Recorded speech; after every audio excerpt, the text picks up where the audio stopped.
इस YouTube channel में आपका स्वागत है। हम यूपी डीएलएड सेकेंड सेमेस्टर के अति लघुत्तरीय और बहुविकल्पी प्रश्नों की श्रृंखला सभी विषयों के वीडियो बना रहे थे और वो पूरा कंप्लीट हो चुका है और वीडियो अपलोड भी हो चुका है। अब जैसा कि हमने आपको कहा था कि जब ये पूरा वीडियो अपलोड हो जाएगा अति लघुत्तरी का और बहुविकल्पी प्रश्नों का, तो हम चैप्टर वाइज जो विषय आपको डिफ़िकल्ट लगते हैं उनका वीडियो बनाएंगे। तो आज हम गणित विषय का वीडियो लेकर हाजिर हो गए हैं। अब इसमें आप पहले लेसन देख लीजिए। ये आपका विषय वस्तु है, इसकी आप स्क्रीनशॉट ले लीजिए। इसमें जो है टोटल 13 लेसन है, 13 पार्ट है और उसमें बारी बारी से हम वीडियो शुरू कर रहे हैं। ठीक है, बहुत डिफ़िकल्ट नहीं, एक दो लेसन वही यही है जो आपके फर्स्ट सेमेस्टर से थोड़ा डिफरेंट है, अदरवाइज सेम ही है। ठीक है, तो ये आपका पार्ट 1 है जिसका नाम है 3 अंकों तक की संख्याओं का लघुत्तम समापवर्त्य एवं महत्तम समापवर्तक। लघुत्तम समापवर्त का मतलब है क्या होता है, लासा। ठीक है, क्या बोलते हैं, लासा, LCM। और महत्तम समाप्तवर्तक SCF। ये आपके एग्ज़ाम में क्वेश्चन में पूछ सकता है कि LCM का पूरा नाम क्या है। तो LCM का पूरा नाम आप ऐसे लिख देंगे, देखिए LCM least common multiply, note कर लीजिए आप अपने नोट्स में। ठीक है, और इसके बाद HCF highest common, HCF highest common factor. इससे फुल फॉर्म नहीं दिख रहा है, अब आगे आपको बता दिए हैं। चलिए, पहला प्रश्न आपके सामने आ सकता है। सबसे पहले जानते हैं अभाज्य संख्याएं क्या है। आपके बहुविकल्पी प्रश्नों में और अति लघुत्तरी दोनों में आया तब अभाज्य संख्या क्या है आपको लिखने के लिए आ सकता है। तो अभाज्य संख्या क्या है, इसको अंग्रेजी में प्राइम बोलते हैं। क्या बोलते हैं, प्राइम बोलते हैं। यानी ऐसी संख्या है जो केवल एक और स्वयं से ही पूरी विभाजित होती हैं, उन्हें अभाज्य संख्या कहते हैं। या फिर ऐसे कह सकते हो कि ऐसी संख्या है जिनके केवल 2 फैक्टर हैं। क्या है, 2 फैक्टर, 3 फैक्टर नहीं होती हैं। एक 1 एक सेल्फ, एक क्या, एक 1 दूसरा सेल्फ। तो ये संख्या क्या होती हैं, अभाज्य संख्याएं होती हैं। एग्जाम्पल क्या होगा, एग्जाम्पल जैसे 2 हो गया, 3 नोट करते जाइए, 5, 6 होगा नहीं, क्यों नहीं होगा, 6 को देखिए किससे किससे, 1 से कटेगा बोलो हाँ, 2 से कटे बोलो हाँ, 3 से कटेगा हाँ, 6 से कटेगा हाँ, 6 से कटेगा हाँ। कितने फैक्टर, 4 फैक्टर। तो ये प्राइम नहीं हो सकता। चलिए हम आगे 7 आ जाता है, क्या आ जाता है, 7 को देखते हैं। 7 के कितने फैक्टर हैं, 7 के हमारे पास 1 से कटेगा हाँ, 2 से कटेगा नहीं, 3 से नहीं, 4 से नहीं, 5 से नहीं, 6 से नहीं, 7 से कटेगा हाँ। ये 2 फैक्टर, इसलिए 7 क्या है, प्राइम नंबर है। ठीक है, अभाज्य संख्या है। और उसके बाद अगर आपके एग्ज़ाम में ऐसे प्रश्न पूछ सकते हैं, पूछा भी गया है कि 1 से 25 तक कितनी अभाज्य संख्या है, बताए थे ना, 1 से 50 तक और 1 से 100 तक। 1 से 25 तक 9 मिली है, 1 से 50 तक 15 मिली है, ये हो सकता है 8 मिले, इसको कंफर्म कर लीजिएगा। और 1 से 100 तक ये पूछता है, ये 25 मिली है। ठीक है, इतनी बात समझ में आ गई कि नहीं। अब आगे बढ़ते हैं। अब आगे देखिएगा भाज्य संख्याएं क्या है, क्या भाज्य संख्या, ऐसी संख्याएं जो केवल एक और स्वयं के अतिरिक्त अन्य और भी संख्याओं से पूरी तरह से विभाजित हो जाती हैं, उन्हें भाज्य संख्या कहते हैं। कहने का मतलब, जैसे एक नहीं, आप जाओ 3, 2 क्या है, प्राइम। ठीक है, बोल दीजिए। उसके बाद 4 नहीं, 4 जो है भाज्य संख्या है। 5 नहीं, 5 अभाज्य संख्या। 6 भाज्य। 7, अभाज्य। 8, भाज्य। 9, भाज्य। 10, भाज्य। 11, अभाज्य। 12 के बाद 12, भाज्य। 13, अभाज्य। 14, भाज्य। 15, भाज्य। 16, भाज्य। 17। अभाज्य। अब समझ गए होंगे जिस तरह से सम संख्या और विषम संख्या होती हैं उसी तरह से भाज्य और अभाज्य संख्या होती है। अब आगे बढ़ते हैं। एक चीज़ और, सबसे छोटी अभाज्य संख्या 2 है, एक ना तो भाज्य है ना ही अभाज्य है। अब आगे आप देखिएगा समापवर्त, जिसे कॉमन मल्टीप्लाई बोलते हैं। क्या बोलते हैं? Common multiply. वह संख्या अथवा व्यंजक जो 2 या 2 से अधिक संख्याओं अथवा व्यंजकों में प्रत्येक से पूर्णतः विभाजित हो जाता है तो उसे क्या बोलते हैं? कॉमन मल्टीप्लाई बोलते हैं। ठीक है, एग्जाम्पल के लिए फिर से पढ़ लो। 2 या 2 से अधिक संख्याओं से पूर्णतः विभाजित, जैसे ये क्या है, ये 10 है, इधर ये 5 है, इधर 2 है, इधर 10 है, तो 2 से कटेगा 10, 5 से कटेगा और ये 10 से कटेगा, तो ये क्या है? 10 क्या है आपका? समापवर्त है। क्या है? समापवर्त है। इतनी बात समझा? इसे लासा भी बोलते हैं, ध्यान दीजिएगा। समापवर्त के तो समापवर्त का ही एक रूप है लघुत्तम समापवर्त, जिसे एलसीएम बोलते हैं। ये क्या है? वह छोटी से छोटी संख्या या बीजीय अक्षर व व्यंजक जो 2 या 2 से अधिक संख्याओं या बीजीय अक्षरों या व्यंजकों से प्रत्येक से पूर्णतः विभाजित हो जाए उसे लघुत्तम समापवर्त कहते हैं। जैसे अभी एग्जाम्पल आपको दे चुके हैं।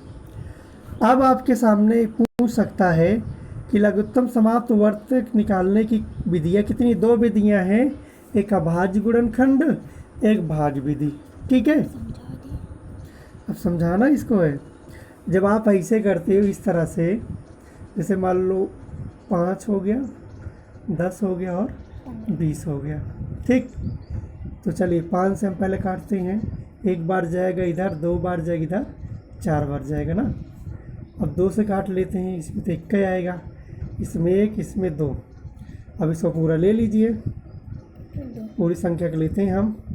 जैसे 5 गुणे 2 गुणे तो बराबर 5 दूनी 10 दूना 20। इसका एलसीएम कितना हो जाएगा? 20। अब देखो, जब आप 20 से किससे, जब 20 में आप चाहे 5 से काटो, चाहे 10 से काटो, चाहे 20 से काटो, तीनों कट जाएगा ना। यही क्या है? आपका एलसीएम है। भाग विधि में क्या होता है? भाग विधि में आगे बता। अब आप इसको सॉल्व कर लीजिए, 12 और 15 और 25 का। ठीक है, 12 और 16 का आप सॉल्व कर लीजिए। आगे बढ़े, चलिए। अब भाग विधि से क्या होता है, इसको ध्यान रखिएगा। भाग विधि से क्या कैसे करना होता है? जिन संख्याओं का लासा निकालना होता है उन्हें एक पंक्ति में रखते हैं और ऐसी इसको आप स्क्रीनशॉट ले लीजिए, इसको पढ़ लीजिए। ठीक है, ज़्यादा बेटर होगा। हम आगे आपको समझा देते हैं। आगे यहाँ पे देखिए, ये आपका गुणनखंड विधि है, ये भी गुणनखंड विधि, वही अभाज्य वाला सिस्टम है। ठीक है, ये भी देख लीजिए, सेम वैसी है, बशर्ते कि इसमें थोड़ा चेंज हो गया है। आपके सामने ऐसे एग्जाम में आ सकता है। जैसे क्या बोल रहा है, वह छोटी से छोटी संख्या ज्ञात करो जिसे 15, 18 और 48 से भाग देने पर प्रत्येक अवस्था में शेष बची। तो क्या करना, 15, 18 और 48 को एलसीएम निकाल लीजिए और 3 जोड़ दीजिए, बस काम खत्म। देखिए वैसे किया इसने। ठीक है, सेम वैसे किया है। अब आगे इसमें भी आपको क्या करना, वह छोटी से छोटी संख्या ज्ञात कीजिए जिसमें 7 घटाने पर वह संख्या 12, 16, 18, 21 से पूर्णतः विभाजित हो जाए। अब यहाँ पे ये आपको देखना है, अगर जोड़ने को बोले, क्या बोले कि शेष बचे तो आप जोड़ दीजिए, और अगर आपको घटाने को बोले तो आप उसमें क्या करिए, ऐड कर दीजिए। फिर से ध्यान से समझिएगा, इसमें आप समझ लीजिए, अगर बोल रहा प्रत्येक अवस्था में 3 बच रहा है, ठीक है, तो आप ऐड कर दीजिए। और इसमें यानी 12, 16 आपको रिपीट कर चुका हूँ, इसमें यानी क्या नंबर घटा देने पर शेष बचे, यानी 7 आपको घटाना है, देख लीजिए आप इसमें जोड़ देंगे तभी आपका क्या बचेगा, तब जो है 7 बचेगा प्रत्येक अवस्था में। अब आप देखिए अपवर्तक, ठीक है, अपवर्तक ध्यान पूर्वक देखिएगा, अभी आपको अनसॉल्व में सॉल्व करने को मिलेगा और आपके एग्जाम में भी आएगा। अपवर्तक का अर्थ है विभाजक, अर्थात जिन संख्याओं से कोई संख्या पूरी विभाजित हो जाती है उन संख्याओं को उस संख्या के अपवर्तक कहते हैं। अब ऐसे समझ लो, जैसे हाँ ये दिया गया, जैसे ये 12 है, 12 किस किस से कटे, 1 से कटेगा, 2 से, 3 से, 4 से, 5 से कटेगा, नहीं कटेगा, 6 से कटेगा, 7 से, 8 से, 9, 10, 11, 12 से कटेगा, इनसे कट रही है अपवर्तक इनके। जैसे 10 हो गया, 1 से कटेगा, 2 से, 3 से, 3 से नहीं कटेगा, 4 से, 5 से कटेगा और 10 से कटेगा। अब आप समझ गए, ये नीचे एग्जाम्पल दिए गए, इसको बहुत अच्छे तरीके से आप देख सकते हैं, ठीक है। अब महत्तम समाप्त वर्तक, वह बड़ी से बड़ी संख्या जो प्रत्येक को पूर्णतः विभाजित करे, ठीक है, और दी हुई संख्याओं का महत्तम समाप्त वर्तक कहते हैं, ठीक है। अब महत्तम समाप्त वर्तक भी ज्ञात करने की आपकी 2 विधियाँ, गुणनखंड विधि आप देख सकते हो इस तरह से, और भाग विधि इस तरह से, चाहे जैसे आप निकाल लीजिए, एक करके बता दें, नहीं तो कहोगे दौड़ा रहे हैं बस ऐसे, ठीक है।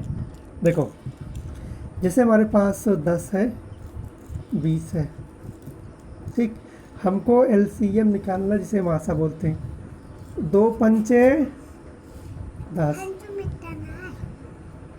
और 2 पंचे 10, 10 दूना 20, जो ऊपर मैच करे उसी को आपको उतारना है एचसीएफ में।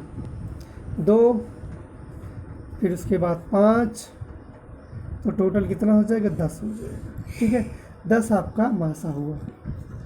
ऐसे भाग भी से अगर आपको निकालना है तो आप क्या करिए, 10 था और 20 था, भाजक ऐसे आपको लिखना, छोटी संख्या से भाग देना, बड़ी संख्या में 2 बार गया, 20 हो गया, कट गया, तो इसका आंसर मासा कितना होगा, जिससे कट जाए वही मासा होगा। अब जैसे मान लीजिए आपके पास 3 संख्या दी गई है, जैसे 10 दे दिया गया, कितना दे दिया गया, 10 दे दिया गया, 20 दिया गया और 60 दिया गया। चार, जिसका पहले हम 60 और 20 का निकाल लेते हैं, ठीक है। तो ये 3 बार चला जाएगा ना, कट गया। अब इसमें कितना करते हैं, 20 में 10 से निकाल लेते हैं, ये 2 बार गया, एट लास्ट में आंसर आपका 10 ही आएगा। अब इसको समझिए, जैसे 156 का 121 में 221 में दिया गया, 1 बार गया, घटाएंगे 65 आए, फिर जो इधर बच रहा है ये वाला, इसको अब यही वाली चीज़ अब यहाँ रख देंगे, और सॉरी यही जो ये चीज़ है यहाँ रखेंगे। फिर समझाते हैं, ये जो 156 है ये वाला यहाँ रखेंगे, ठीक है। फिर भाग देंगे, अब जो यही 65 अब यहाँ रख देंगे और वही 26 यहाँ रख देंगे, एट लास्ट में 13 आएगा, 13 से 364 भाग दे देंगे, ठीक। जो लास्ट में जो संख्या आराम से काट देगी, जैसे 13 काट दी, इसका मासा 13 होगा। ऐसे इसको भी आपको करना है सेम, ठीक है। इतना तो आइडिया का काम करता ही होगा। अब इसमें एक क्वेश्चन दे दिया गया कि 882 लीटर, 396 लीटर और 1404 लीटर विभिन्न प्रकार का तेल है, समान माप के पीपों की कम से कम संख्या ज्ञात करो जिनमें ये तेल बिना मिलाए भरा जा सके। यही मतलब है छोटा से छोटा पैमाना यानी न्यूनतम पैमाना कितना होगा। ऐसे टाइल्स का पूछ लेगा कि आपके घर में लंबाई चौड़ाई 10 बाई 20 है तो कितना बड़ा बड़ा पत्थर लगाए कि काटना छाटना ना पड़े। ठीक, सेम वैसे निकालना है। ये आपके एग्ज़ाम में रिपीट हो सकता है। इसको ध्यानपूर्वक आप देख लीजिए। पीपों की संख्या में 49 है पहला वाला, दूसरे में 22 लीटर, तीसरे पीपे में 78 लीटर बनेगा, तो टोटल 149 लीटर बनेगा। देखो टाइल्स वाला आ गया। अब इसमें कह रहा बड़ी से बड़ी वर्गाकार टाइल की भुजा ज्ञात करो जो बिना तोड़े बिना काटे, ठीक है, और 64 मीटर 7 सेंटीमीटर लंबे, 20 मीटर 21 सेंटीमीटर चौड़े कमरे के फर्श में लगाया जा सके।